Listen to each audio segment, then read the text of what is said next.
ഞാൻ താണ്ട് ഈ വീഡിയോ ഇട്ടപ്പോൾ കുറേ പേര് വന്നിട്ട് അയ്യോ സൂര്യൻ അല്ലെങ്കിൽ ഭൂമി നശിച്ചു പോവില്ലേ, സൂര്യൻ സെറ്റപ്പ് അല്ലേ എന്നൊക്കെ പറഞ്ഞിട്ട് കമൻറ്റ് ഇടുന്നുണ്ടായിരുന്നു. അതുകൊണ്ട് പിന്നെ ഈ അണ്ണനൊക്കെ വന്നിട്ട് സൂര്യനെ പ്രാർത്ഥിച്ചില്ലെങ്കിൽ നീയൊക്കെ മോക്ഷം കിട്ടാതെ അലയോ എന്നൊക്കെ പറഞ്ഞുകൊണ്ട് കുറേ വന്ന് ശപിച്ചിട്ടൊക്കെ പോകുന്നുണ്ട്. അപ്പം തന്നെ വിളിച്ച് ബ്ലോക്ക് ചെയ്ത്. കാരണം ഈ വക വിവരമൊക്കെയാണ് എനിക്ക് വയ്യ.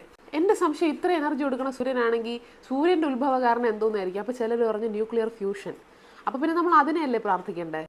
ഫ്രാൻസിൽ ഐറ്റർ എന്ന് പറഞ്ഞിട്ട് international thermo nuclear experimental reactor എന്ന് പറഞ്ഞിട്ടൊരു സാധനമുണ്ട്. അത് ഇന്ത്യയൊക്കെ വലിയൊരു ഇൻവെസ്റ്റ്മെന്റ് ചെയ്ത സാധനമാണ്. ഫ്യൂഷനെ പറ്റി എക്സ്പെരിമെന്റ് നടക്കുന്ന സ്ഥലമാണ്. അപ്പോൾ അതിൻ്റെ ഒരു ഫോട്ടോ വീട്ടിൽ വെച്ചിട്ട് 3 നേരം പ്രാർത്ഥിച്ചു കഴിഞ്ഞാൽ അത് മതിയാവൂലേ? അതിലും 2 ആറ്റം ഉണ്ടാവുന്നതുകൊണ്ടാണല്ലോ ഫ്യൂഷൻ. അപ്പോൾ അതിൻ്റെ ഉത്ഭവ കാരണം തേടി പോവുകയാണെങ്കിൽ നമുക്ക് ബിഗ് ബാങ് ഉണ്ട്. അപ്പോൾ ബിഗ് ബാങ്ങിൻ്റെ ഒരു സാങ്കല്പിക ഫോട്ടോ വെച്ച് പ്രാർത്ഥിക്കണം. നിങ്ങൾ വിശ്വസിക്കുകയാണ് ഈ പറയുന്ന സൂര്യൻ ഗ്രഹങ്ങളൊക്കെ കോപ്പറേറ്റ് ചെയ്താലേ നിങ്ങളുടെ ജീവിതം മര്യാദയ്ക്ക് പോകുന്നതാണെങ്കിൽ ഈ പറയുന്ന ഗ്രഹങ്ങളോട് സൂര്യന്മാരോടും ഒക്കെ ഡയറക്റ്റ് കണക്ഷൻ ഉള്ള ആൾക്കാരുടെ അടുത്ത് നിങ്ങൾ പോയി പൈസ കൊടുത്ത് പൂജയൊക്കെ ചെയ്യേണ്ടി വരും. എന്നാലേ നിങ്ങളുടെ ജീവിതം നേരെ പോവുള്ളൂ. അപ്പോൾ നിങ്ങളുടെ ജീവിതത്തിൽ എന്തെങ്കിലുമൊക്കെ പ്രശ്നം വന്നു കഴിഞ്ഞാൽ ഇത് ഈ സൂര്യനും ഗ്രഹങ്ങളുമായിട്ടൊക്കെ കണക്ഷൻ ഉള്ള ആൾക്കാരുടെ കയ്യിൽ ഒരു 10,000 രൂപ കൊണ്ട് കൊടുത്തു കഴിഞ്ഞാൽ അവർ ഇവരുമായിട്ടൊക്കെ സംസാരിച്ച് പൂജയൊക്കെ ചെയ്തെല്ലാം സെറ്റാക്കി തരും.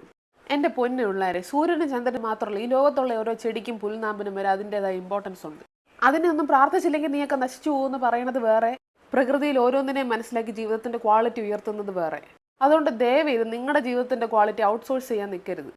ആദ്യത്തെ കാര്യം, ഈ പറയുന്ന സൂര്യനും ഗ്രഹങ്ങൾക്കും അതിനും ഇതിനും ഒക്കെ വില കൊടുക്കുന്നത് ആരാണ്? നിങ്ങളുടെ വിശ്വാസങ്ങളാണ്. നിങ്ങൾ ഉറച്ച് വിശ്വസിക്കുകയാണ് ബ്ലാക്ക് മാജിക് എന്ന് പറയുന്ന ഒരു സാധനമുണ്ട്.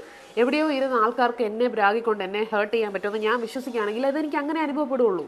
പക്ഷേ എൻ്റെ ഉള്ളിൽ ശക്തമായിട്ടുള്ള വിശ്വാസമുണ്ട് ഈ വിവരക്കേടിനൊന്നും എന്നെ ബാധിക്കാൻ പറ്റില്ല എന്നാണെങ്കിൽ എനിക്ക് അങ്ങനെ ഒരാൾ ഉള്ളതായിട്ട് പോലും എനിക്ക് അനുഭവപ്പെടില്ല. മോഡേൺ സ്പിരിച്വാലിറ്റിയിലേക്ക് ഷിഫ്റ്റിംഗ് ഫ്രീക്വൻസി എന്ന് പറയുന്ന ഒരു അലങ്കാര വാക്കാണ് ഇതിന് ഉപയോഗിക്കാറ്. ചുരുക്കം പറഞ്ഞു കഴിഞ്ഞാൽ നിങ്ങളുടെ വിശ്വാസങ്ങളാണ് നിങ്ങളുടെ ജീവിതത്തിൻ്റെ ക്വാളിറ്റി തീരുമാനിക്കുന്നത്. അപ്പോൾ നിങ്ങൾ വിശ്വസിക്കുകയാണെങ്കിൽ സൂര്യനും ഗ്രഹങ്ങൾക്കൊക്കെ എൻ്റെ ജീവിതത്തിൽ ഭയങ്കര എഫക്റ്റ് ഉണ്ട്, അവർ കാരണം എൻ്റെ ലൈഫ് എഫക്റ്റ് ആവുകയാണെന്ന് വിശ്വസിക്കുകയാണെങ്കിൽ നിങ്ങൾക്ക് അങ്ങനെ മാത്രമേ അനുഭവപ്പെടുള്ളൂ. അതുകൊണ്ടാണ് ഇക്കാര്യങ്ങളൊക്കെ വിശ്വസിക്കുന്ന ആൾക്കാരോട് നിങ്ങൾ സംസാരിക്കുമ്പോൾ അവർക്ക് ഒരുപാട് തെളിവ് നിരത്താൻ കാണും. കാരണം ഞാൻ ഇങ്ങനെ വിശ്വസിച്ചു, ഞാൻ ഇന്ന ദൈവത്തെ വിശ്വസിച്ചു, അതുകൊണ്ട് എൻ്റെ കാര്യങ്ങളൊക്കെ ഇങ്ങനെ ശരിയായി. കാരണം അവരുടെ വിശ്വാസങ്ങളാണ് അവരുടെ ജീവിതത്തിന് രൂപം കൊടുക്കുന്നത്. ഞാൻ വിശ്വസിക്കുകയാണ് എൻ്റെ ടേബിൾ ഭയങ്കര ദിവ്യമായിട്ടുള്ള ഒരു സാധനമാണ് എന്ന് ഞാൻ വിശ്വസിച്ചു. ഞാൻ നാളെ തൊട്ട് ഈ ടേബിളിൽ ഞാൻ വിശ്വസിച്ച് എന്ത് പ്രാർത്ഥിച്ചാലും അതൊക്കെ ശരിയായിട്ട് നടക്കുന്ന പോലെ എനിക്ക് തോന്നും. അതിനർത്ഥം എല്ലാ വിശ്വാസങ്ങൾക്ക് ശക്തി കൊടുക്കുന്നത് നിങ്ങൾ തന്നെയാണ്. അതായത് ഈ ലോകത്ത് സൂര്യചന്ദ്രന്മാരുൾപ്പെടെ എല്ലാത്തിനും ശക്തി കൊടുത്ത് അതെല്ലാം സത്യമായി തോന്നിപ്പിക്കുന്ന ഒരു വലിയ ശക്തി നിങ്ങളുടെ ഉള്ളിലാണുള്ളത്. This is called taking control of your life. നിങ്ങളുടെ ജീവിതം എങ്ങോട്ട് പോകണമെന്ന് നിങ്ങൾ തന്നെ തീരുമാനിക്കുക. നിങ്ങളുടെ ജീവിതത്തിൽ ആർക്കൊക്കെ ഇൻഫ്ലുവൻസ് ഉണ്ടാവണമെന്ന് നിങ്ങൾ തന്നെ തീരുമാനിക്കുക. ഇങ്ങനെ ഒരു കോൺഷ്യസ് ആയിട്ടുള്ള ജീവിതം വരുമ്പോഴാണ് ജീവിതത്തിന് അർത്ഥം ഉണ്ടാവുന്നത്. അല്ലെങ്കിൽ നിങ്ങൾ ഈ വിശ്വസിക്കുന്ന പോലെ ഈ പറയുന്ന ഗ്രഹങ്ങൾക്കൊക്കെ നിങ്ങളുടെ ജീവിതത്തിൽ എഫക്റ്റ് ഉണ്ട് എന്ന് നിങ്ങൾ വിശ്വസിക്കുകയാണെങ്കിൽ ഈ ഒരു 100 പ്രകാശവർഷം അകലെയുള്ള ഒരു ഗ്രഹം ഇച്ചിരി അങ്ങോട്ട് മാറുമ്പോൾ നിങ്ങളുടെ ജീവിതത്തിൽ പ്രശ്നം വരും. അതൊക്കെ നിങ്ങൾ തന്നെ സഹിക്കണ്ടേ? വേറെ ആർക്കും ഒരു കുഴപ്പം ഉണ്ടാവാൻ പോണില്ല. എപ്പോഴാണോ നമ്മുടെ ജീവിതത്തിൻ്റെ ക്വാളിറ്റിയുടെ ഉത്തരവാദിത്തം നമുക്ക് മാത്രമാണ് എന്ന് നമ്മൾ തീരുമാനം എടുക്കുന്നത്, എന്നാൽ മാത്രമേ നമ്മുടെ ജീവിതത്തിൻ്റെ ക്വാളിറ്റിയിൽ എന്തെങ്കിലും ചേഞ്ച് ഉണ്ടാക്കാൻ നമുക്ക് പറ്റുള്ളൂ.